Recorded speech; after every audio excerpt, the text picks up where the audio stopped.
चलिए अब हम अपनी सेल इंजरी यूनिट में आगे बढ़ेंगे और देखेंगे लेक्चर नंबर 13। ठीक है, तो आज हम पढ़ने जा रहे हैं ऑटोफेजी। चलिए शुरू करते हैं। देखो, ऑटोफेजी में ऑटो का मतलब होता है सेल्फ, फेजी का मतलब होता है ईटिंग। तो self eating is known as autophagy, या अगर आप इसकी प्रॉपर डेफिनेशन देखना चाहते हैं तो वो होती है cell eats its own content. ठीक है, मतलब देखो एक सेल है, सेल को अब प्रॉपर न्यूट्रिशन मिल रहा है। ठीक है, तो सेल का काम चल जा रहा है, लेकिन मान लो किसी भी वजह से सेल को न्यूट्रिशन नहीं मिल रहा है, तो सेल क्या करेगा? सेल को तो न्यूट्रिशन चाहिए, लेकिन वो न्यूट्रिशन मिल नहीं रहा है, तो सेल क्या करेगा? सेल अपने ही कंटेंट को ईट करना चालू कर देगा। ठीक है, उसी प्रोसेस को कहते हैं ऑटोफेजी। मतलब सेल करता है कैनाबोलिज्म। ठीक है, ध्यान रखना। ठीक है, चलिए अब देखो कॉजेज ऑफ ऑटोफेजी। देखो वो पैथोलॉजिकल भी हो सकते हैं और फिजियोलॉजिकल भी हो सकते हैं। पैथोलॉजिकल में एक एग्जाम्पल है माल न्यूट्रिशन। वही बात है, अगर न्यूट्रिशन की कमी हो जाएगी तो सेल कहीं ना कहीं से तो न्यूट्रिशन लेगा, और वो कहाँ से लेता है? अपने ही कंटेंट को ईट अप करके। ठीक है, तो अगर माल न्यूट्रिशन हो जाता है तो ऑटोफेजी होती है। दूसरा है सेनाइल, मतलब एज के साथ। ठीक है, एज के साथ कैसे? देखो जो मेल होते हैं वो 50 की एज तक तो काफ़ी स्ट्रॉन्ग रहते हैं, उनकी जो मसल्स रहती है वो काफ़ी बढ़िया रहती है, मतलब एकदम ओके रहती है। लेकिन 50 के बाद मसल डिजेनरेट करना चालू कर देती है। वो क्यों? क्योंकि वो ऑटोफेजी कर रहे होते हैं मसल के सेल। ठीक है, वहीं अगर फीमेल्स का एग्जाम्पल लो तो फीमेल्स के जो ब्रेस्ट होते हैं वो 40-50 की एज तक एकदम बढ़िया रहते हैं, लेकिन 50 के बाद वो डिजेनरेट करना चालू कर देते हैं। वो अपने साइज को श्रिंकेज करना चालू कर देते हैं। वो क्यों? वो इसलिए क्योंकि उस वक्त 50 के बाद, 50 ईयर एज के बाद वो ऑटोफेजी कर रहे होते हैं। ठीक है, समझ में आया? चलिए, कैंसर। ठीक है, कैंसर भी ऑटोफेजी कोज करता है, ध्यान रखना। और न्यूरो डिजेनरेटिव डिसऑर्डर ये भी कोज करते हैं ऑटोफेजी, ध्यान रखना। और फिजियोलॉजिकल में एक्सरसाइज। देखो एक्सरसाइज की वजह से ऑटोफेजी होती है, लेकिन ध्यान रखना ये फिजियोलॉजिकल है। मतलब ऐसा नहीं है कि आप एक्सरसाइज करना छोड़ दो क्योंकि ऑटोफेजी होती है, नहीं, ये ऑटोफेजी आपके लिए फायदेमंद होगी। ठीक है, तो एक्सरसाइज करनी चाहिए। ठीक है, चलिए अब देखो कैंसर कोज करता है ऑटोफेजी, उसका क्या रीजन है वो देखते हैं। देखो ये ग्रुप ऑफ सेल है, ये जो नॉर्मल है, मतलब ये जो व्हाइट कलर से लिखे हैं ये है normal cell of the body, और ये जो येलो कलर है ये है कैंसर सेल। ठीक है, चलिए अब मान लो अगर आप इन पर न्यूट्रिशन पहुंचाओगे, ठीक है, इस टिश्यू में, तो क्या होगा ना, ये जो कैंसर सेल है ये बहुत एक्टिव सेल होते हैं, रैपिडली डिवाइडिंग सेल होते हैं, इसलिए ये ज़्यादा से ज़्यादा न्यूट्रिशन अपने पास तक ले जाएंगे। ठीक है, जिसकी वजह से क्या होगा, नॉर्मल सेल तक न्यूट्रिशन बहुत कम पहुंचेगा, या फिर ये कहीं बहुत ज़्यादा कम पहुंचेगा, या मतलब नहीं पहुंचेगा।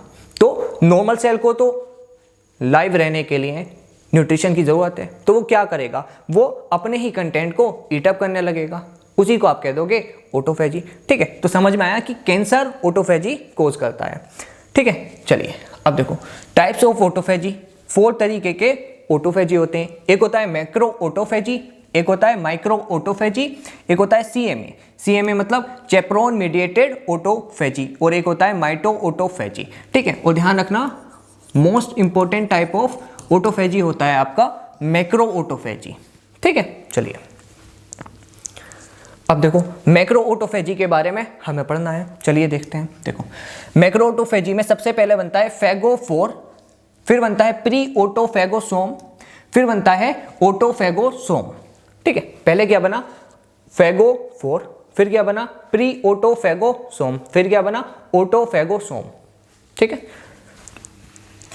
सॉरी, चलिए अब देखो फेगोफोर क्या होता है। देखो एक सेल है, मान लेते हैं एक सेल है, उसको न्यूट्रिशन नहीं मिल पा रहा है, तो वो कहीं ना कहीं से तो न्यूट्रिशन लेगा, इसलिए वो डिसाइड करता है कि अब मुझे अपने सेल के कंटेंट को ईट अप करना पड़ेगा। ठीक है। तो सबसे पहले क्या होता है, सबसे पहले होता है प्लेट का फॉर्मेशन। ठीक है, देखो ये वाला जो कंटेंट है ये सेलुलर कंटेंट है जिसको हमें ईट अप करना है। ठीक है, तो इस सेलुलर कंटेंट के चारों तरफ एक प्लेट का फॉर्मेशन होता है। ठीक है, तो इस सेलुलर कंटेंट प्लस इस प्लेट के फॉर्मेशन को आप क्या कह दोगे, फैगोफोर। ठीक है, चलिए और ध्यान रखना ये जो प्लेट का फॉर्मेशन होता है, इस प्लेट के फॉर्मेशन में हेल्प करता है एंडोप्लाज्मिक रेटिकुलम, माइटोकॉन्ड्रिया और प्लाज्मा मेम्ब्रेन। ठीक है, और ध्यान रखना एंडोप्लाज्मिक रेटिकुलम का सबसे ज्यादा रोल होता है प्लेट फॉर्मेशन के में। ठीक है, चलिए तो एक प्लेट का फॉर्मेशन हो गया सेलुलर कंटेंट के चारों तरफ। ठीक है, फिर क्या होता है, देखो ये जो प्लेट का फॉर्मेशन हुआ फिर ये इलोंगेट होना चालू हुई, मतलब इसने अपनी लेंथ को बढ़ाना चालू किया। ठीक है, तो ये क्या कहलाता है, प्री ओटोफैगोसोम। फिर उसके बाद क्या हुआ, देखो उसके बाद ये फ्यूज हो गई, मतलब ये बिल्कुल सर्कुलर प्लेट हो गई। ठीक है, तो इसको आप क्या नाम दोगे, ओटोफैगोसोम। ठीक है, तो देखो पहले क्या बना, फैगोफोर, फिर क्या बना, प्री ओटोफैगोसोम, फिर क्या बना, ओटोफैगोसोम। फैगोफोर में क्या हुआ, प्लेट फॉर्मेशन स्टार्ट हुआ। प्री ओटोफैगोसोम में क्या हुआ, plate formation elongation, sorry plate का इलोंगेशन हुआ। फिर ओटोफैगोसोम में क्या हुआ, प्लेट का मैच्योरेशन हुआ। ठीक है, तो ये वाला स्टेप था इनिशिएशन स्टेप, ये वाला स्टेप था इलोंगेशन स्टेप, ये वाला स्टेप था मैच्योरेशन स्टेप। ठीक है, तो ध्यान रखना फैगोफोर बना, फिर प्री ओटोफैगोसोम बना, फिर ओटोफैगोसोम बना। ठीक है, चलिए अब देखो वही बात है, फैगोफोर बना, प्री ओटोफैगोसोम बना, फिर ओटोफैगोसोम बना। ठीक है, और ध्यान रखना फैगोफोर के फॉर्मेशन में हेल्प करता है ULK1 कॉम्प्लेक्स, और प्री ओटोफैगोसोम के फॉर्मेशन में हेल्प करता है वैक्लिन 1 कॉम्प्लेक्स, और ओटोफैगोसोम के फॉर्मेशन में हेल्प करता है LC3 कॉम्प्लेक्स। ठीक है, मतलब आप ऐसा भी कह सकते हो कि ULK1 कॉम्प्लेक्स प्लेट फॉर्मेशन के इनिशिएशन में हेल्प करता है, और वैक्लिन 1 प्लेट के इलोंगेशन में हेल्प करता है, और LC3 प्लेट के मैच्योरेशन में हेल्प करता है। ठीक है, आप इस तरह से भी कह सकते हो। और ध्यान रखना LC3 जो है वो है मार्कर ऑफ ओटोफेजी। ठीक है, और LC की फुल फॉर्म क्या होती है, लाइट चेन 3। ठीक है, चलिए आगे चलते हैं। अब देखो ओटोफैगोसोम बन गया। ठीक है, अब देखो ये कंप्लीट प्लेट का फॉर्मेशन हो गया, और ये है सेलुलर कंटेंट। ठीक है, अब ये तैयार हो चुका है। अब हम क्या करेंगे ना, लाइसोसोम होगा प्रेजेंट, और लाइसोसोम के अंदर क्या होंगे, बहुत सारे एंजाइम्स। ठीक है, तो अब लाइसोसोम इस ओटोफैगोसोम से फ्यूज कर जाएगा। अब जैसे ही लाइसोसोम ओटोफैगोसोम से फ्यूज करेगा तो बन जाएगा आपका ओटोफैगोलाइसोसोम। ठीक है, और ओटोफैगोलाइसोसोम में लाइसोसोम होगा और ओटोफैगोसोम होगा, और लाइसोसोम के जो एंजाइम्स होंगे वो इस कंटेंट को डिग्रेड कर देंगे। ठीक है, और जब ये जो सारा कंटेंट है डिग्रेड हो जाएगा तो इसमें से हम न्यूट्रिएंट निकाल लेंगे और सेल यूज कर लेगा उसको। समझ में आया? ठीक है, चलिए मैं एक बार फिर से दोहरा देता हूँ। देखो सबसे पहले बनता है फैगोफोर, फिर बनता है प्री ओटोफैगोसोम, फिर बनता है ओटोफैगोसोम, फिर वो लाइसोसोम से फ्यूज करता है, फिर बनता है फैगोलाइसोसोम। ठीक है, चलिए आगे चलते हैं। अब देखो की पॉइंट्स देख लेते हैं। देखो लाइसोसोम इन्वॉल्व होता है मैक्रोऑटोफेजी में, और फैगोफोर बनता है पहले, फिर बनता है प्री ओटोफैगोसोम, फिर बनता है ओटोफैगोसोम, और फैगोफोर के फॉर्मेशन में हेल्प करता है ULK1, प्री ओटोफैगोसोम के फॉर्मेशन में हेल्प करता है वैक्लिन 1, ओटोफैगोसोम के फॉर्मेशन में हेल्प करता है LC3। LC की फुल फॉर्म क्या है, लाइट चेन 3, और ये होता है मार्कर ऑफ ओटोफेजी। आप ऐसे भी कह सकते हो कि ULK1 प्लेट के इनिशिएशन में हेल्प करता है, और वैक्लिन 1 प्लेट के इलोंगेशन में हेल्प करता है, और LC3 प्लेट के मैच्योरेशन में हेल्प करता है। ठीक है, चलिए अब देखो फिर बनता है ओटोफैगोलाइसोसोम का फॉर्मेशन होता है। ठीक है, चलिए अब देखो रेगुलेशन ऑफ मैक्रो ऑटोफेजी या ऑटोफेजी। ठीक है, अब हम देखते हैं कि रेगुलेशन कैसे होता है। ठीक है, तो ध्यान रखना रेगुलेशन होता है एक मॉलिक्यूल के द्वारा जिसका नाम है एमटोर। ठीक है, तो एमटोर मॉलिक्यूल जो है वो ऑटोफेजी का या मैक्रो ऑटोफेजी का रेगुलेशन करता है। देखो कैसे, देखो अगर वेल फेड स्टेट है, मतलब प्रॉपर न्यूट्रिशन मिला है सेल को, तो एम्प्टोर मॉलिक्यूल प्रेजेंट होता है, और एम्प्टोर मॉलिक्यूल अगर प्रेजेंट होगा तो ULK1 को इनहिबिट कर देगा। अब ध्यान दो, आपने पीछे पढ़ा था ULK1 मॉलिक्यूल हेल्प करता है FAGO4 के फॉर्मेशन में। अब अगर ULK1 मॉलिक्यूल ही इनहिबिट हो जाएगा तो क्या FAGO4 बन पाएगा? नहीं। अगर FAGO4 नहीं बनेगा तो क्या प्री ऑटोफैगोसोम बन पाएगा? नहीं।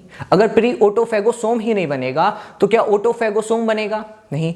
अगर ऑटोफैगोसोम ही नहीं बनेगा तो क्या फैगो लाइसोसोम बनेगा? नहीं। तो क्या हम सेल को कंटेंट को ईट अप कर पाएंगे? नहीं।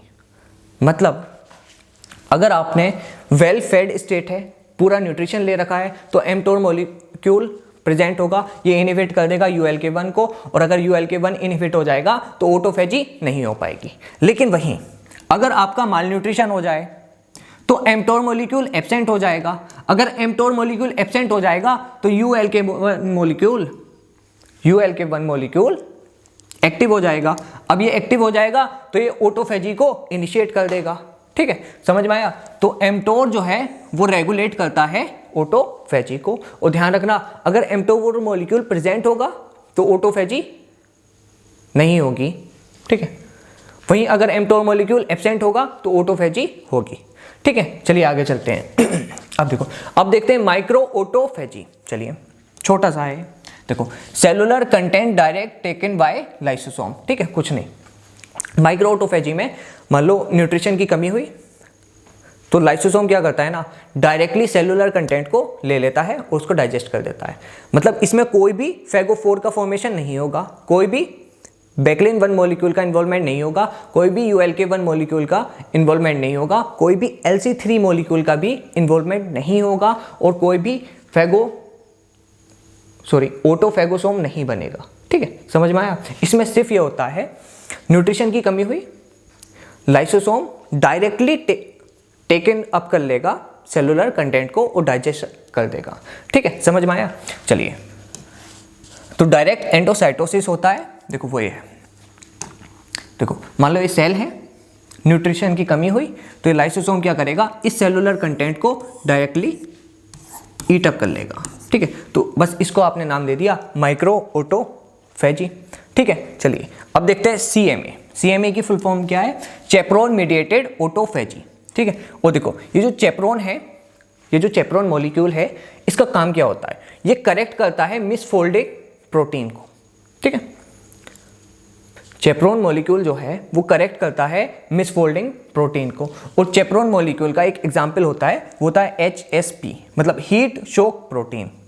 ठीक है, अब देखो, मान लो कोई भी मिसफोल्डिंग हुई प्रोटीन की, तो ये जो हीट शॉक प्रोटीन है ना, ये पहले ट्राई करेगा कि इस मिसफोल्डिंग प्रोटीन को हम करेक्ट कर लें। लेकिन मान लो हीट शॉक प्रोटीन इस मिसफोल्डिंग प्रोटीन को करेक्ट नहीं कर पाया, तो फिर क्या होगा? फिर ये जो मिसफोल्डिंग प्रोटीन है, इसको लाइसोसोम के पास ले जाया जाएगा और डाइजेस्ट कर दिया जाएगा। ठीक है, तो आप इसको कह रहे हो चैपरोन मीडिएटेड ऑटोफेजी। ठीक है, देखो, चैपरोन मीडिएटेड इसलिए है क्योंकि हीट शॉक प्रोटीन किसका एग्जाम्पल है? चैपरोन का। अब देखो, हीट शॉक प्रोटीन ने ही इस मिसफोल्डेड प्रोटीन को उठाया और लाइसोसोम तक ले गया और डाइजेस्ट करवा दिया। ठीक है, चलिए, और ध्यान दो, जब ये हीट शॉक प्रोटीन इस मिसफोल्डेड प्रोटीन को लाइसोसोम तक ले जाएगा तो वो एक स्पेशल दरवाजे के थ्रू, स्पेशल डोर के थ्रू ले जाएगा, जिसका नाम होगा लैम्प 2A। ध्यान रखना। ठीक है, तो लैम्प 2A की फुल फॉर्म होती है लाइसोसोमल एसोसिएटेड मेम्ब्रेन प्रोटीन्स। ठीक है, चलिए आगे चलते हैं। अब देखो, माइटोफेजी देख लेते हैं। कुछ नहीं भाई, same as macro autophagy except कि यहां पर माइटोकॉन्ड्रिया को खाया जाएगा या ईट अप किया जाएगा। देखो, माइटो ऑटोफेजी है ना, देखो, मैक्रो ऑटोफेजी में और माइटो ऑटोफेजी में कोई फर्क नहीं है, सिर्फ एक फर्क है। वो फर्क क्या है?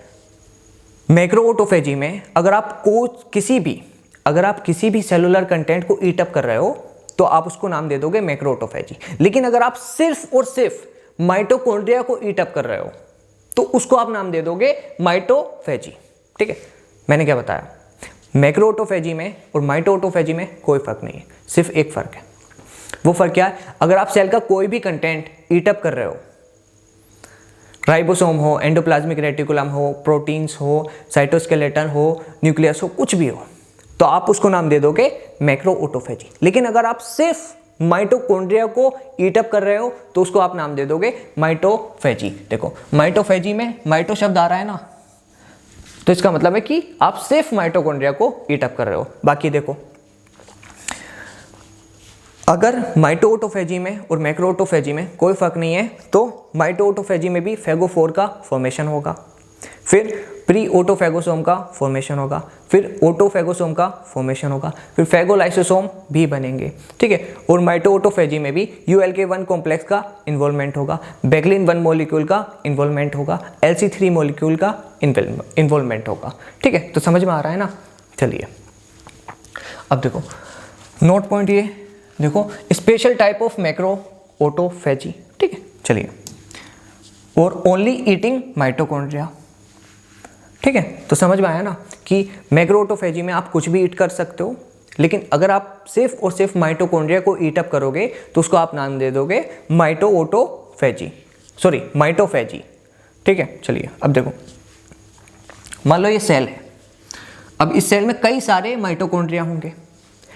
अब हमें कौन सा माइटोकॉन्ड्रिया ईट अप करना है, इसके लिए हमें कुछ ना कुछ तो पता होना चाहिए, ठीक है। तो ध्यान रखना, हमें हमेशा ओल्ड माइटोकॉन्ड्रिया को ईट अप करना होता है, और ओल्ड माइटोकॉन्ड्रिया हमें ऐसे पता चलता है कि इसके सरफेस पर पिंक और पार्किन मॉलिक्यूल प्रेजेंट होते हैं, ठीक है। तो जैसे ही हम देखते हैं कि यार ये माइटोकॉन्ड्रिया है और इसके सरफेस पर पिंक एंड पार्किन मॉलिक्यूल है, तो ये ओल्ड माइटोकॉन्ड्रिया है, तो इसको ऑटोफेजी कर दो, मतलब माइटोफेजी कर दो, मतलब इसको ईट अप कर दो, ठीक है। तो ध्यान रखना। चलिए आगे चलते हैं।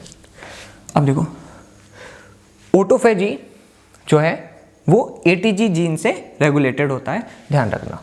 चलिए, और देखो ATG जीन्स जो होते हैं वो कई सारे होते हैं, 1 2 3 4 5 करके, ठीक है। लेकिन आपको ध्यान रखना है कि अगर ATG 5 जीन में म्यूटेशन हो जाए तो इसकी वजह से रिस्क ऑफ TB बढ़ जाता है, ठीक है। अब देखो ऑटोफेजी को आप किस तरह से लिखते हो?